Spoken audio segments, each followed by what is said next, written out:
திடீர்னு அப்செட் ஆக பணம் போவான். யாரு இவனா? இவன் தப்பு பண்ணலையா? யாரு சொன்னா?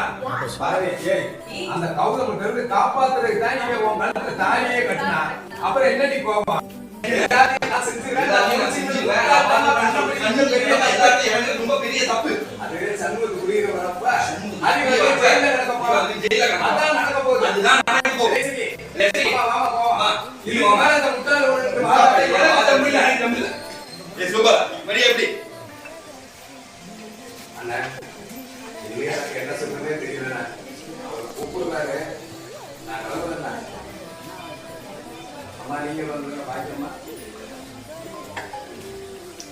ஒரு பாரு அவுட்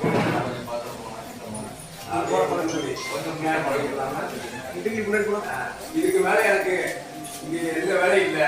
நான் போய் வேற வேலையை பார்க்கிறேன். அண்ணா தயவு செஞ்சு யோசனை பண்ணிக்கிறேன். அதுக்கு மேல எனக்கு என்ன சொல்றதுன்னு தெரியல.